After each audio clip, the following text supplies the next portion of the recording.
Have you noticed that the debate over the Latin Mass just keeps growing?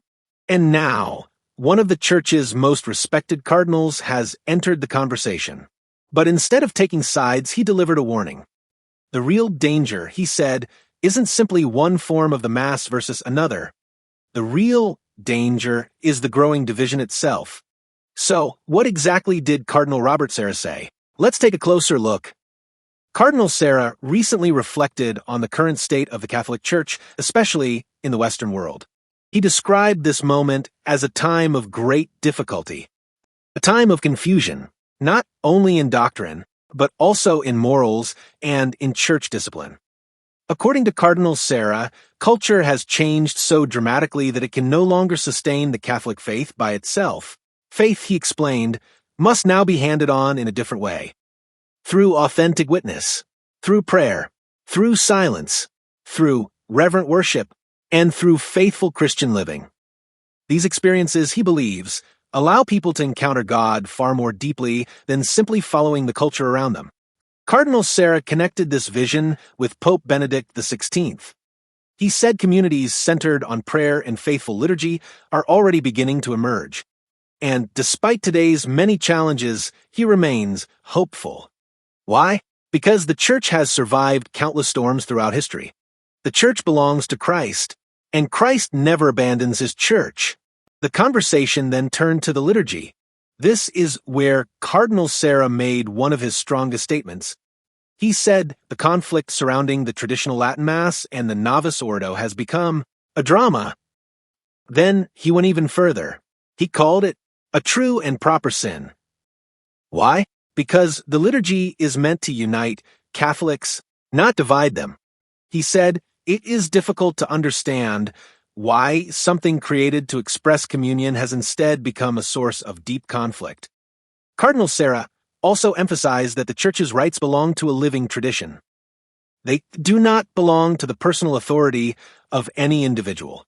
No one, he said, can simply declare that a rite which has existed for centuries suddenly no longer exists.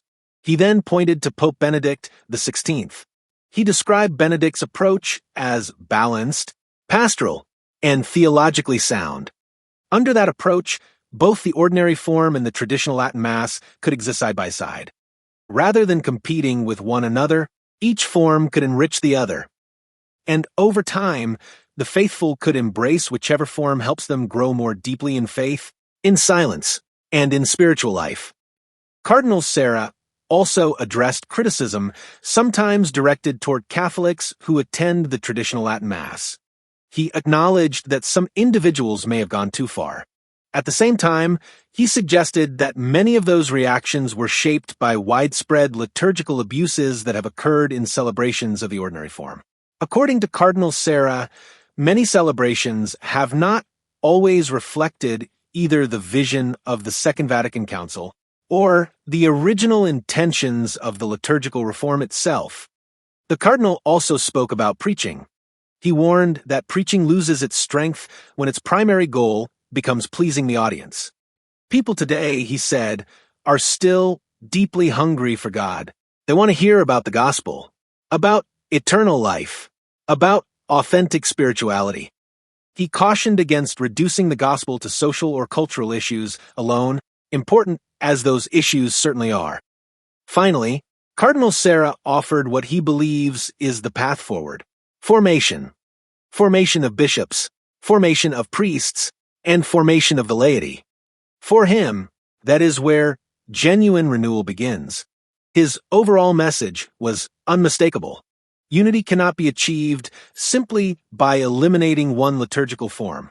Instead, he pointed toward coexistence, mutual respect, faithful worship, and deeper formation. These, he believes, are the foundations of lasting unity.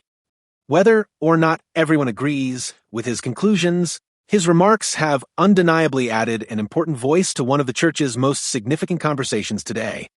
So now, we'd like to hear from you.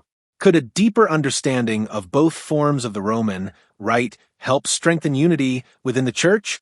Share your thoughts in the comments below.